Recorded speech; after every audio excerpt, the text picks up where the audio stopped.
नमस्कार, दिन भर की बड़ी खबरों में आपका स्वागत है। मैं हूं परवीन। आज इस बुलेटिन में बात होगी भारत जोड़ो यात्रा के ऐलान की, ईवीएम पर घिरी मोदी सरकार की, बात होगी रफाल सौदे पर हुए बड़े खुलासे की, सुप्रीम कोर्ट के पूर्व जज के मोदी सरकार पर निशाने की। इसके साथ ही देखेंगे कि जाने माने कार्टूनिस्ट इरफान की किस खबर पर पड़ी तिरछी नजर, और बुलेटिन के आखिर में बात सरकार की मदद पर सुप्रीम कोर्ट के जज की चिंता की। इसके अलावा और भी कई बड़ी खबरों से आपको करवाएंगे रूबरू, लेकिन तमाम बड़ी खबरों से पहले एक नजर सुर्खियों पर। संसद में सेंधमारी मामले में 6वां आरोपी महेश कुमावत गिरफ्तार, कोर्ट ने आरोपी को 7 दिन की पुलिस रिमांड में भेजा। कांग्रेस ने सोशल मीडिया पर फिर मोदी पर कसा तंज, एक्स पर पोस्ट जारी कर कैप्शन में लिखा, सवालों से भागने की पुरानी आदत है। कांग्रेस के वरिष्ठ नेताओं और गुजरात की पॉलिटिकल अफेयर्स कमेटी के बीच हुई बातचीत, बैठक में खड़गे राहुल समेत वरिष्ठ नेता रहे मौजूद, लोकसभा चुनाव को लेकर बनी रणनीति। तेलंगाना के सीएम ए रेवंत रेड्डी का बड़ा ऐलान, सीएम काफिले से लोगों को दिक्कत होने पर घटाई वाहनों की संख्या। ये तो थी सुर्खियां, और अब बात आज की सबसे बड़ी खबर की। राहुल गांधी के नेतृत्व में कन्याकुमारी से कश्मीर तक निकाली गई भारत जोड़ो यात्रा को पूरे देश में जमकर समर्थन मिला। इसके बाद से ही एक और यात्रा पूर्व से पश्चिम या पश्चिम से पूर्व की ओर शुरू करने की मांग देश के लोग कांग्रेस से कर रहे थे, और अब राहुल गांधी की दूसरी भारत जोड़ो यात्रा की तैयारी हो गई है। तो कब से शुरू हो रही है भारत जोड़ो यात्रा 2, देखते हैं इस रिपोर्ट में। भारत जोड़ो यात्रा के पहले चरण की कामयाबी के बाद राहुल गांधी यात्रा के दूसरे चरण के आगाज के लिए पूरी तरह से तैयार है। इस बार राहुल गांधी के यात्रा 2 का आगाज पूर्वोत्तर से होगा और उसका समापन महात्मा गांधी और सरदार पटेल की भूमि गुजरात में होगा। हालांकि इससे पहले खबर थी कि राहुल भारत जोड़ो यात्रा पार्ट 2 का आगाज गुजरात से करने वाले हैं और उसे खत्म मेघालय पहुंचकर करेंगे, लेकिन अब ये बात तय हो चुकी है कि पदयात्रा गुजरात नहीं बल्कि पूर्वोत्तर से शुरू होगी और करीब 2-2.5 महीने तक पश्चिम और उत्तर भारत के कई शहरों और गांव से होकर गुजरेगी। आपको बता दें कि प्रदेश कांग्रेस ने यात्रा 2 को लेकर खास तैयारी भी की है। वहीं बंगाल और महाराष्ट्र में भी भारत जोड़ो यात्रा 2 को लेकर तैयारियां काफी तेज है। क्योंकि 2024 का लोकसभा चुनाव नजदीक है, ऐसे में राहुल गांधी इन राज्यों में एक बार फिर कांग्रेस को मजबूत करेंगे। भारत जोड़ो यात्रा का पहला चरण 7 सितंबर 2022 को कन्याकुमारी से शुरू हुआ, जो 130 दिनों के बाद कश्मीर में समाप्त हुआ था, और इसमें 12 राज्य और 2 केंद्र शासित प्रदेश भी शामिल थे। और शायद यही वजह है कि भारत जोड़ो यात्रा के पहले चरण की अपार सफलता के बाद अब राहुल गांधी भारत जोड़ो यात्रा पार्ट 2 शुरू करने जा रहे हैं। भारत जोड़ो यात्रा गुजरात पहुंचकर जब समाप्त होगी, उसी समय लोकसभा चुनावों का ऐलान भी होगा। ऐसे में सवाल फिर बीजेपी का क्या होगा? क्या बीजेपी को जनता का समर्थन मिलेगा या फिर ईवीएम के समर्थन से चुनाव में खेला होगा? क्योंकि ईवीएम को लेकर अब बड़ा खुलासा हुआ है, जिससे सरकार भी सवालों में आ गई है। तो क्या है पूरा मामला, देखते हैं ये रिपोर्ट। मध्य प्रदेश विधानसभा के चुनाव में कांग्रेस महज 66 सीटें ही जीत पाई थी। बीजेपी ने 163 और एक सीट पर भारत आदिवासी पार्टी के कैंडिडेट ने जीत दर्ज की। कांग्रेस की करारी हार के बाद पूर्व सीएम दिग्विजय सिंह से लेकर तमाम सीनियर लीडर ईवीएम पर सवाल उठा रहे हैं। चुनाव जीतने वाले कांग्रेस विधायकों ने उनकी जीत के कारण और ईवीएम को लेकर बड़ी बात कही है। उन्होंने कहा कि जहां हमें वोट मिलने थे, वहां बीजेपी को वोट मिले। बहुत सारे लोग ईवीएम को लेकर सवाल उठा रहे हैं, कुछ ना कुछ तो गड़बड़ है। कांग्रेस के पृथ्वीपुर से विधायक नितेंद्र सिंह राठौर ने ईवीएम को लेकर कहा, अगर लोगों को शक है तो सुप्रीम कोर्ट और इलेक्शन कमीशन को इस पर विचार करना चाहिए, क्योंकि बड़े बड़े विकसित देश ईवीएम लागू होने के बाद अब बैलेट पेपर से चुनाव करा रहे हैं। वहीं मनावर से विधायक डॉक्टर हीरालाल ने कहा, बीजेपी ने ये चुनाव पूरी तरह से फर्जीवाड़े से जीता है। भाजपा और निर्वाचन आयोग ने जो फर्जीवाड़ा किया, देश के इतिहास में अब तक जो इलेक्शन हुए हैं उनमें सबसे बड़ा है। डुप्लीकेट वोटर बना दिए गए। इस फर्जीवाड़े के बावजूद मनावर विधानसभा में चुनाव जीतकर हमने ये साबित कर दिया है कि हमने बीजेपी उम्मीदवार को नहीं, बीजेपी, आरएसएस और नरेंद्र मोदी को हराया है। वहीं आपको बता दें कि झाबुआ से कांग्रेस विधायक डॉक्टर विक्रांत भूरिया ने ईवीएम को लेकर कहा, हमने जो अपेक्षा की थी बिल्कुल भी वैसे परिणाम नहीं आए। जनता खुद मायूस है, इस तरह के परिणाम कैसे आ गए? मेरा ये कहना है कि अगर ईवीएम पर सवाल उठता है तो जांच और बहस करने के लिए चुनाव आयोग समय क्यों नहीं देता? जहां हमें वोट मिलना चाहिए था वहां हमें वोट नहीं मिला। ईवीएम में कुछ तो गड़बड़ी हुई है जिससे बीजेपी जीती है। आपको बता दें कि इससे पहले एमपी के पूर्व सीएम दिग्विजय सिंह भी ईवीएम पर सवाल उठा चुके हैं, जिसमें उन्होंने ईवीएम में गड़बड़ी का आरोप लगाया था। सवाल सिर्फ ईवीएम पर नहीं है, बल्कि फ्रांस से खरीदी गई रफाल विमानों के सौदे पर भी सवाल बना हुआ है और ये सवाल भारत से लेकर फ्रांस तक उठ रहे हैं। फ्रांस से अब रफाल सौदे को लेकर जो जानकारी आई है उसने मोदी सरकार के तमाम दावों की पोल खोल दी है और यह भी संकेत दे दिया है कि सौदे में बहुत बड़ी गड़बड़ी हुई है। तो क्या है पूरी खबर, देखते हैं ये रिपोर्ट। नरेंद्र मोदी के नेतृत्व वाली मोदी सरकार पर फ्रांस की एक खोजी वेबसाइट ने चौंकाने वाला दावा पेश किया है। इस रिपोर्ट ने एक बार फिर केंद्र की मोदी सरकार के मुखौटे को उतार दिया है। इस रिपोर्ट में यह दावा किया जा रहा है कि मोदी के नेतृत्व वाली मोदी सरकार कथित रफाल घोटाले की जांच में फ्रांसीसी न्यायाधीशों के साथ सहयोग नहीं कर रही है। वेबसाइट मीडिया पार्ट की रिपोर्ट के मुताबिक नरेंद्र मोदी सरकार 2016 में भारत को 7.8 बिलियन में 36 डसॉल्ट निर्मित रफाल लड़ाकू विमानों की खरीद में कथित भ्रष्टाचार की चल रही जांच में फ्रांसीसी न्यायाधीशों के साथ सहयोग करने से इनकार कर रही है।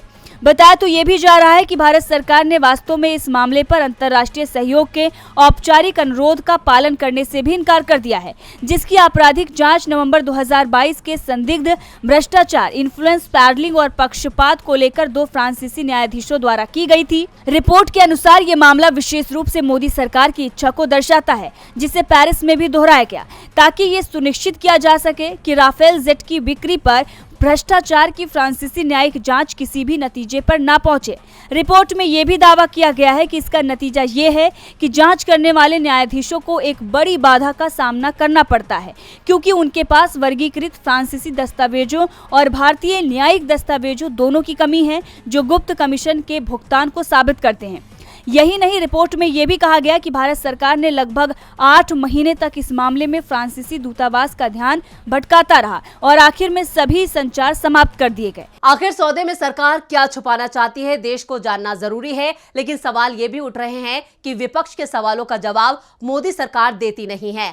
मीडिया अगर सवाल पूछेगा तो उस पर छापे मारे जाएंगे। संवैधानिक संस्थाओं पर भी कब्जे हो रहे हैं और इसे लेकर सुप्रीम कोर्ट के पूर्व जस्टिस ने चिंता जताई है। साथ ही सुप्रीम कोर्ट पर भी सवाल खड़े कर दिए हैं, जिसके कुछ फैसले सरकार की मदद करते दिख रहे हैं। तो क्या कहा है सुप्रीम कोर्ट के पूर्व जस्टिस ने, देखते हैं इस रिपोर्ट में। सुप्रीम कोर्ट के पूर्व जस्टिस रोहिंटन नरीमन ने मोदी सरकार के फैसलों पर सवाल उठाए हैं। साथ ही सवाल सुप्रीम कोर्ट पर उठाया है। जस्टिस नरीमन ने जम्मू कश्मीर को विशेष दर्जा देने वाले संविधान के अनुच्छेद 370 को निरस्त करने के सुप्रीम कोर्ट के फैसले पर सवाल उठाए। उन्होंने कहा कि राज्य को केंद्र शासित प्रदेश में बदलने पर निर्णय लेने से इनकार करके केंद्र सरकार को अनुच्छेद 356 को दरकिनार करने की अनुमति दे दी है, जिसमें किसी राज्य में राष्ट्रपति शासन केवल 1 साल के लिए संभव है। ये उसी हालात में बढ़ाया जा सकता है जब राष्ट्रीय आपातकाल ना हो और चुनाव आयोग को यह ना कहना पड़े कि चुनाव संभव नहीं है। उन्होंने हाल ही में 3 घटनाओं को लेकर भी तीखा सवाल किया, जिसमें प्रेस की स्वतंत्रता पर हमला भी शामिल है। बीबीसी कार्यालय पर छापेमारी पर सवाल उठाते हुए उन्होंने कहा, हालांकि बीबीसी की एक डॉक्यूमेंट्री हमारे वर्तमान प्रधानमंत्री और गुजरात के पूर्व मुख्यमंत्री के बारे में बताती है, लेकिन उन पर तुरंत प्रतिबंध लगा दिया गया। टैक्स छापे मारकर बीबीसी को परेशान किया गया था। यह इस साल की शुरुआत में हुई पहली कठिन संदिग्ध घटना थी। उन्होंने कहा कि जिस क्षण मीडिया पर कोई हमला होता है, अदालतों को फौरन इसे रोकने के लिए सतर्क रहना चाहिए। अगर आप पाते हैं कि कुछ स्वतंत्र रिपोर्टिंग के कारण कुछ ऐसा हुआ है जिसके परिणाम स्वरूप छापा पड़ा है, तो केवल उसी कारण से आपको कहना होगा कि टैक्स छापेमारी अवैध और असंवैधानिक है। यही एकमात्र तरीका है जिससे आप मीडिया और इस देश की रक्षा कर सकते हैं, अन्यथा आप समाप्त हो गए। ये रक्षक है और ये हमारा रक्षक है, और अगर हमारा रक्षक नहीं बचा तो कुछ भी नहीं बचा है। दूसरी घटना को लेकर उन्होंने कहा कि सरकार चुनाव आयुक्तों की नियुक्ति को लेकर विधेयक ले आई। इससे स्वतंत्र और निष्पक्ष चुनाव एक कल्पना बनकर रह जाएंगे।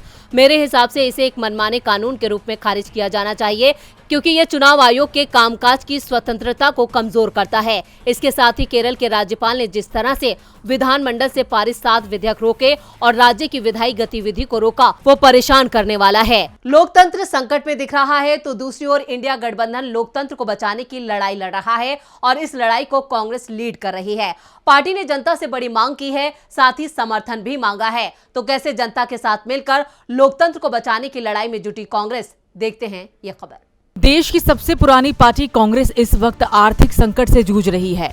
2024 आम चुनाव लड़ने के लिए पार्टी को पैसों की जरूरत है। इसके लिए पार्टी ने देश की जनता से मदद के लिए कहा है। कांग्रेस महासचिव केसी वेणुगोपाल ने आज दिल्ली स्थित पार्टी मुख्यालय में प्रेस कॉन्फ्रेंस कर डोनेट फॉर देश अभियान की जानकारी दी। केसी वेणुगोपाल ने बताया कि ये क्राउड फंडिंग अभियान है जिसकी शुरुआत 18 दिसंबर को होने जा रही है। कांग्रेस सांसद केसी वेणुगोपाल ने कहा कि भारतीय राष्ट्रीय कांग्रेस को अपने ऑनलाइन क्राउड फंडिंग अभियान डोनेट फॉर देश के लॉन्च की घोषणा करते हुए गर्व हो रहा है। ये पहल 1920-21 में महात्मा गांधी के ऐतिहासिक तिलक स्वराज कोष से प्रेरित है और इसका उद्देश्य समान संसाधन वितरण और अवसरों से समृद्ध भारत बनाने में हमारी पार्टी को सशक्त बनाना है। अभियान की आधिकारिक शुरुआत पार्टी अध्यक्ष 18 दिसंबर को दिल्ली में करेंगे। हम अपने राज्य स्तरीय पदाधिकारियों, हमारे निर्वाचित प्रतिनिधियों, डीसीसी अध्यक्षों, पीसीसी अध्यक्षों और एआईसीसी पदाधिकारियों में से प्रत्येक को कम से कम 1380 रुपए का योगदान करने के लिए प्रोत्साहित करते हैं। कांग्रेस के ऑनलाइन क्राउड फंडिंग अभियान की जानकारी देते हुए कांग्रेस के राष्ट्रीय कोषाध्यक्ष अजय कुमार ने कहा है, हम डोनेट फॉर देश के नाम से एक क्राउड फंडिंग कैंपेन शुरू करने जा रहे हैं जिसे 18 दिसंबर 2023 को कांग्रेस अध्यक्ष मल्लिकार्जुन खड़गे लॉन्च करेंगे। कांग्रेस के 138 वर्ष पूरे होने पर हम देशवासियों से ये अनुरोध करते हैं कि 138 रुपए, 1380 रुपए, 13,800 रुपए जैसी राशि कांग्रेस को मजबूत करने के लिए कांग्रेस के खाते में डालें ताकि कांग्रेस एक बेहतर भारत के लिए काम कर सके। आप हमारी वेबसाइट donateinc.in या inc.in के जरिए पैसे डोनेट कर सकते हैं। इसके साथ ही आप हमें credit card, debit card, net banking, UPI, RTGS, NEFT या क्यूआर कोड स्कैन करके भी डोनेट कर सकते हैं। डोनेट करने वाला व्यक्ति भारत का नागरिक होना चाहिए और इसकी आयु 18 वर्ष से ज्यादा होनी चाहिए। कांग्रेस की ये मुहिम क्या रंग लाती है और देश की जनता पुरानी पार्टी की मदद के लिए आगे आती है या नहीं, ये भी देखना होगा, क्योंकि कांग्रेस इस वक्त आर्थिक संकट से जूझ रही है और 2024 में मोदी के खिलाफ लड़ने के लिए कांग्रेस को आर्थिक तौर पर ज्यादा मजबूत होना होगा, क्योंकि बीजेपी हर चुनाव में बेतहाशा पैसा खर्च करती है और ऐसे में कांग्रेस को भी उसके सामने मजबूती से लड़ने के लिए पैसे की जरूरत है, जिसके लिए कांग्रेस ने अब जनता से मदद मांगी है। जनता से पैसे इकट्ठा कर मोदी सरकार को कांग्रेस चुनौती देगी। वैसे चुनौती तो इस समय मध्य प्रदेश की जनता के सामने भी पैदा होती दिख रही है।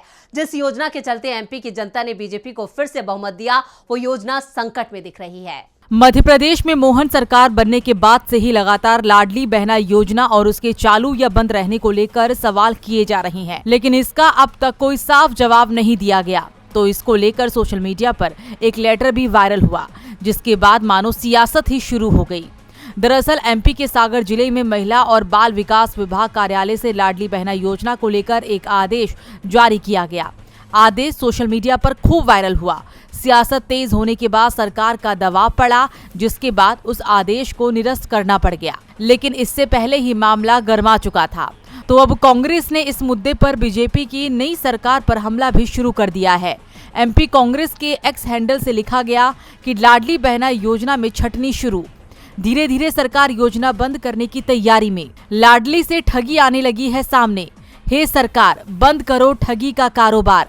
वहीं कांग्रेस के प्रवक्ता सैयद जाफर ने भी सोशल मीडिया एक्स पर लिखा, मुख्यमंत्री डॉक्टर मोहन यादव ने कांग्रेस की सलाह को माना और अपने खिलाफ हो रही साजिश को पहचाना। लाडली बहनों को सरकारी योजना से वंचित करने का आदेश रद्द करने के लिए आपका शुक्रिया। आपको बता दें कि लाडली बहना का लाभ छोड़ने का आदेश 4 दिसंबर को दिया गया था, लेकिन अब इस पर चर्चा भी शुरू हुई। आदेश परियोजना अधिकारी महिला एवं बाल विकास ने जारी किया था। इसमें पर्यवेक्षक, आंगनवाड़ी कार्यकर्ता, सहायिका और स्वयं सहायता समूह के अध्यक्ष, सचिव और सदस्य को चेतावनी दी गई कि अगर शासन की शर्तों के विपरीत लाभ दे रहे हो तो 15 दिन में छोड़ दें, अन्यथा कार्रवाई की जाएगी। लाडली बहना पर सवालों के बीच अब देखते हैं कि जाने माने कार्टूनिस्ट इरफान की किस खबर पर पड़ी तिरछी नजर।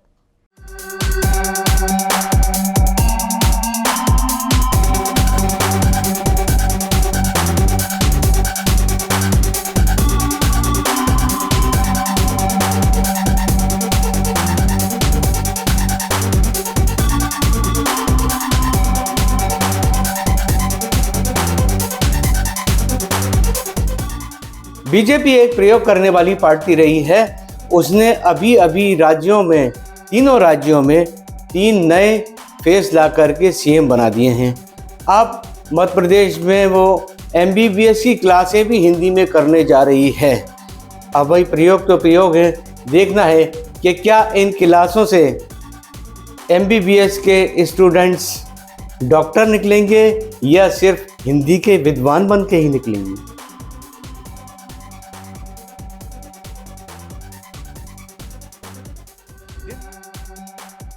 बहुत बहुत शुक्रिया इरफान जी। और बुलेटिन के आखिर में बात सुप्रीम कोर्ट के जज की सरकार को लेकर खरी खरी की। जजों को निर्भीक होना चाहिए, उन्हें संवैधानिक संरक्षण भी मिला हुआ है। अगर जज निर्भीक नहीं होते हैं तो दूसरे संस्थानों से इस बारे में सोचा भी नहीं जा सकता। कोर्ट का या जजों को सरकार के लिए फंड जुटाने की कोई जरूरत नहीं है। सुप्रीम कोर्ट के जस्टिस संजय किशन कौल की ये टिप्पणी वर्तमान व्यवस्था पर बड़ा तंज माना जा रहा है। तो क्या कहा है जस्टिस कौल ने, देखते हैं इस रिपोर्ट में। सुप्रीम कोर्ट के जस्टिस संजय किशन कौल ने कहा कि सुप्रीम कोर्ट और उसके जज को सरकार के लिए फंड जुटाने की जरूरत नहीं है। उन्होंने साफ शब्दों में कहा कि सुप्रीम कोर्ट और उसके जस्टिस सरकार के लिए फंड कलेक्टर नहीं है। कौल का यह भी कहना है कि सुप्रीम कोर्ट और उसके जजों को सरकार के लिए फंड जुटाने की कोई जरूरत नहीं है। उन्होंने ये कहा कि किसी मामले में लगने वाले जोखिमों की तुलना में कानून के सिद्धांत अधिक महत्वपूर्ण है। उन्होंने ये भी कहा कि अगर आज जज लोकतंत्र में अन्य संस्थानों से साहस दिखाने की उम्मीद करते हैं तो उन्हें भी साहसी होना चाहिए। न्यायाधीशों के पास उनका समर्थन करने के लिए संवैधानिक संरक्षण है। उन्होंने इस बात पर भी जोर दिया कि अगर न्यायाधीश साहस का प्रदर्शन नहीं करते हैं तो अन्य संस्थानों के लिए इसका पालन करना मुश्किल होगा। कौल ने व्यक्तियों और समुदायों के बीच घटती सहिष्णुता पर भी बात की और व्यक्तियों के बीच समझ और स्वीकृति बढ़ाने का आह्वान किया। उन्होंने ये भी कहा कि एक समाज के रूप में हमें एक दूसरे के प्रति सहिष्णुता रखनी चाहिए और अंतर्राष्ट्रीय स्तर पर सहिष्णुता कम हो गई है और अब समय आ गया है कि मानव प्रजातियां एक दूसरे के साथ रहना सीखें ताकि दुनिया रहने के लिए एक छोटी जगह नहीं बल्कि एक बड़ी जगह बन जाए। तो आज इस बुलेटिन में इतना ही। देखते रहिए डीबी लाइव। नमस्कार।